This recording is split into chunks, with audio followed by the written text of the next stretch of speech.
Welcome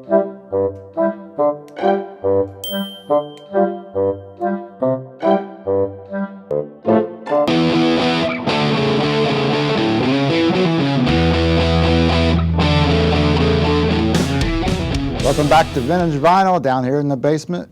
Tom Heiser, Jeffrey Lee Puckett. This is where we talk about our favorite music.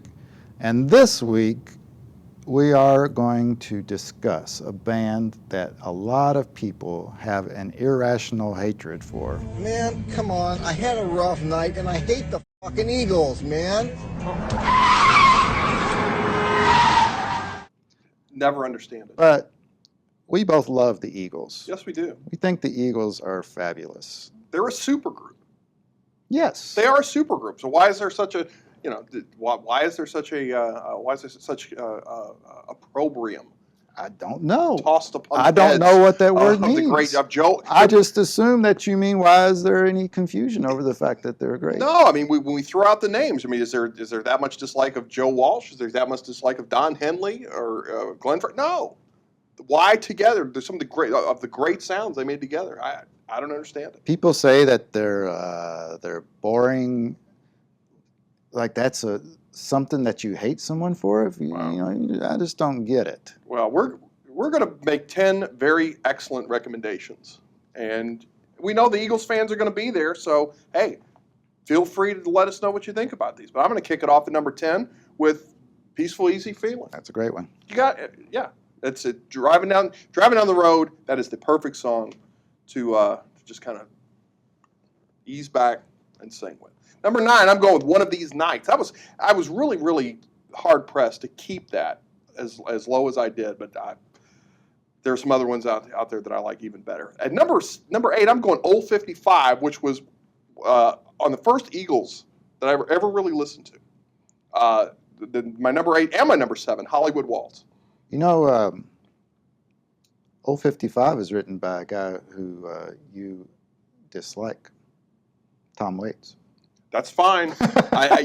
Somewhere in the back of my mind, I knew this, but I didn't think it was going to come up. I don't know why. Oh yeah. But yeah, I'm not going to let that. But when it slide. comes to the old stuff, these are two of my favorites. Hollywood Waltz is a great I've always loved Hollywood Waltz. Great And "Old song. 55," going back and listening to it again, I felt I needed to keep it on the list. All right. Number 6, I'm going with another song that was hard to keep out of the top 5, "Take It Easy." Mm-hmm. That's the archetype It is the art. sound for the Eagles. Yes, it is. Co-written by Jackson Browne. Yes. There you go. Just dropping knowledge. No, but yes, that again. What you're just solidifying the fact that these are great songs written, if not by the Eagles, then by other great songwriters. Yeah. My bottom 5 starts off with the Joe Walsh number from Hotel California, "Pretty Maids All in a Row." Very strong. I love that song. Oddly enough, I was surprised by how many Hotel California songs made my list for some reason. But New Kid in Town, I know that's not considered a great Eagles song, I'm a little iffy on that one. but there's something about it. Johnny Come Lately. It might be I think Randy Meisner sings that one, Okay. possibly. I don't know. There's something about it that I just really love. "One of These Nights," the title track, you just mentioned it. "Certain Kind of Fool" from Desperado album. I adore the Desperado album. Mm-hmm. And "Wasted Time," a great Don Henley tune. Yes. I think it's Glenn Frey and Don Henley actually sing co-lead on this one. And Another our Hotel executive California. producer is in love with you once again for putting that on your list. I like to get those deep album cuts, Tom. Right. Just we got to have them on there. I mean, because these are the songs that you may or may not know them. They are deep, but at some point, listen to the albums, and there's going to be that one song here and there, whether it's on a Stones album, Beatles album, that you're always going to attach yourself to. I just realized I have 3 Hotel California songs in my bottom 5. I would not be ashamed of that because I'm going to kick off the top 5 with the title track of Hotel California. And you know what? I desperately tried to keep this out of the top 5. Did you? And I actually desperately tried to keep it out of the top 10. But I keep coming back to it. I've got a little bit of a story there that living in California for several years, buddies, we used to love to sit back with some Olympia and sing Hotel California. I think it's got a little, it's a little bit too poppy in some respects. You've got Chris Berman, using the lyrics You Can Never Leave. You know, he says it. You know, when talking about San Diego Chargers versus the Raiders, whatever. It's a little too overused, but I think in the end, it's one of their greatest songs for the lyrics, if for nothing else. Mirrors on the ceiling, they pink champagne on ice. And she said, we are all just prisoners here of our own device.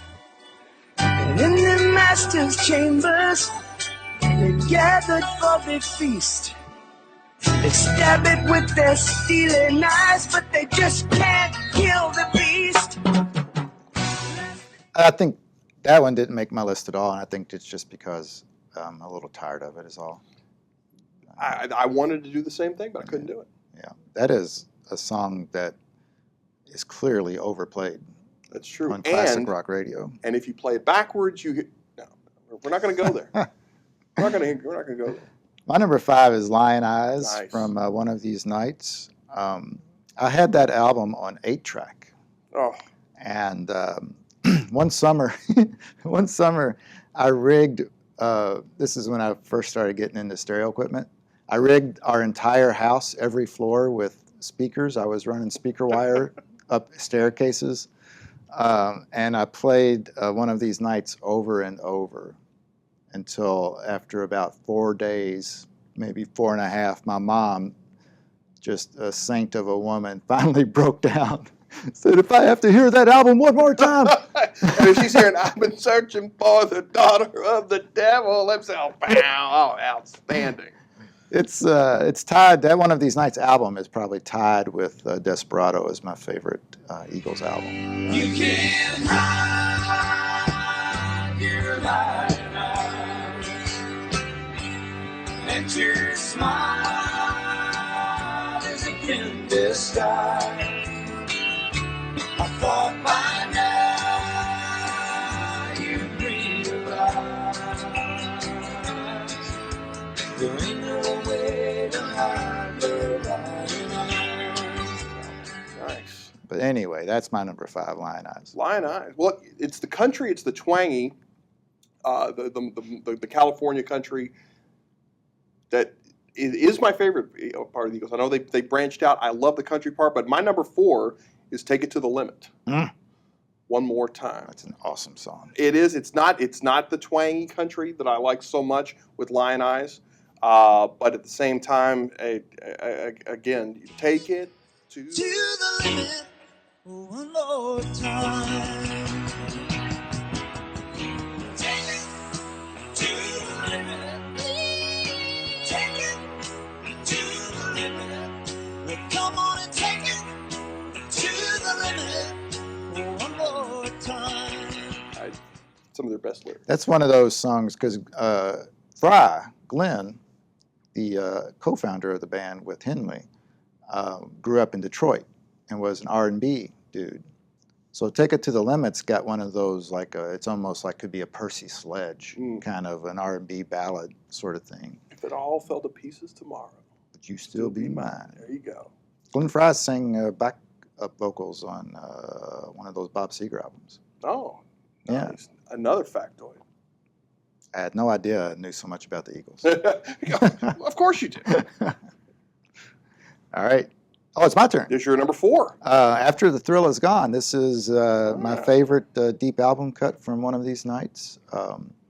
It's a song I personally requested Don Henley perform when the Eagles were here last. He did not respond to that question, so I had no hopes. And he didn't surprise me. All right. They did not sing it. You're not quite lovers and you're not quite friends. After the thrill is gone, oh, after the thrill is gone. Number 3, I'm going to that twang that you love, that you brought up with number 5 with Lion Eyes. What a great story. What a great city. Girls You just gotta- seem to find out early. How to open doors with just a smile. A rich old man, but she won't have to worry. She So dress up all in lace, go in style. You got so many classic tropes in that song. You've got the unhappy marriage. Yes. You've got the boy on the other side of town. You've got the city girl who has learned the hard knocks of life. And the way I interpret it, she went with sort of a rich older man for comfort Sure. and not getting anything out of it, in bed. Sure. So she's going with the boy across town. It's just It's a story. It's a story we all like to imagine ourselves being that young guy. yes. Yes. Although I wouldn't mind being the older guy too. At some point. No, but it's that I want to say the Bakersfield country sound that I love so much. But the California country, the slide guitar. The Eagles were just terrific at that meld. My 4 is a peaceful, easy feeling. Your 3 is peaceful. My 3 is peaceful, easy feeling, which was your 10. That was my 10. It was low. This one, this is one of those lists where you could almost put it on shuffle and you Yes, really I wouldn't be agree all with that that. upset. But it's just, like you say, it's just the classic, easygoing Eagle sound. And I got a peaceful, easy feeling. And I know you won't let me down. I'm already standing on the ground. It's almost like a A Xanax-y long sort of a thing. time ago. Yes, and again, It just relaxes you. It is. But it's the country sound. Now I'm going to go into that a little bit with my number 2, which could easily have been my number 1, but I backed off at the last minute. And Tequila Sunrise, Take Another Shot of Courage. I've always loved that sign because I cannot drink tequila. I cannot drink it. You have to sip it. You can't shoot it. I can't do any of that. I can't do any of the above. I will end up face down in the heather if on the first sip. However, that said, Tequila Sunrise is a terrific Eagle song. It's another tequila sunrise, staring slowly across the sky. They said goodbye.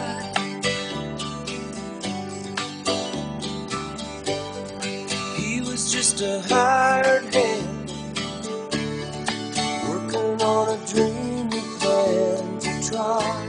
Again, I think I've always been more into the ballads, into the slower. This is a lot less country than the other stuff that I like, but I've always been a big fan of that.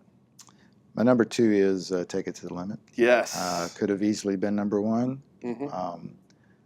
But one of the great, now that is sung by Randy Meisner, the great high tenor voice of the Eagles for so many years, and famous for that high note at the end. Take it to the limit.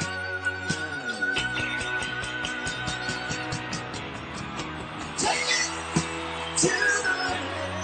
Well, come on and take it to the limit. You gotta take it to the limit one more time. Thank you. Really super stratospheric, take it to the limit note. He took it to the limit. One more time. Yeah, they have to get a lady to sing that now. Really? Yeah, there's no guy in his 60s gonna hit that note. Randy's retired actually. He's living in semi-retirement. He doesn't tour with the band. They've had the other guy for a long time. The other guy. The other guy, Timothy J. Schmidt. Okay. Does he? But he can't hit it either. He's got a really beautiful tenor voice. So he sings it the rest of the way. Yeah, All the way to the bridge. That's a Okay, high note. okay, I don't it even is. know if it has a letter attached to it. Just high. Just has a designation. All right, we're number 1, and I have an affinity for what I think is the most rock and roll of the Eagles songs, and that's "Life in the Fast Lane." No, I'm seeing a little bit of discouragement over here. I just don't But know. the It's not. hard-headed man. He was brutally handsome, terminally pretty. Oh, I love that. I do like the lyrics to that song. It's pretty And I want to give a shout out to the unnamed nerdy band who covered it in Fast Times at Ridgemont High at the prom. I've forgotten all about that. Yeah, I saw it. It other than Wooly Bully, it brought Sean Penn up off the out of his stupor. But it was a good cover. It was nice, but it was fast. It was a little rockier, but I think it's out of the genre that I usually like. But I've always loved. He was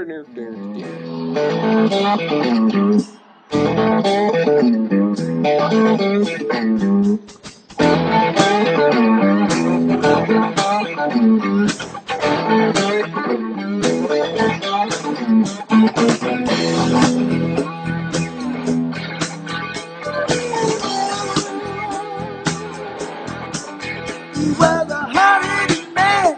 He was brutally handsome. That riff was, I watched, this is why I know so much Eagle factoids. I watched that documentary There we go. You've always last year. I forgot about that. you have always been hesitant to do this show. Oh, we've had to drag you into the studio to do this show, and yet here you are, the #1 Eagles fan. That opening riff to Life in the Fast Lane was an exercise that Joe Walsh used to do to limber up his fingers. There we go. There we go. So he would just sit around and do that. And then Friar Henley said to him, well, what is that you're playing? He goes, oh, you know how he talks. I'm just limbering up my fingers. So before you know it, they had a song. Well, and it's #1 on my list. #1. I kind of, did you consider Already Gone as a rival to Eagles rock songs? I consider it one of their best, and it did not make my top 10, Yeah. obviously, but it is definitely one of their best. All right. For my #1 is all about sentimental choices. I'm going with the closing track of the Desperado album. Now, if you don't know this, the Desperado album is a concept album about, well, it's a couple of tired ideas that they make work. It's about being in a rock band and just what it's like to be on the road and meeting girls and having your life disrupted, blah, blah, blah, blah, blah. It's been done a million times. But they merged it with Life in the Old West to come up with this whole saga of these outlaws that subbed in for the Eagles. And because the album cover where the Eagles are all lying dead in the street, and I think Jackson Browne is one of the auxiliary dead guys. So it's a song suite, and it really makes sense. There's some songs, in the Eagles catalog are overplayed, but if you hear them in the order in which they're intended on the Desperado album, it really has this powerful buildup. And the album ends with Doolin Dalton Desperado reprise. And it is just so beautiful, the way it builds, and against all odds, they actually sang it the last time they were in town. I never in a million years thought they would do the reprise. I thought they would do, of course, Desperado. Desperado. But no, they did the whole Doolin Dalton lead into it. It was amazing.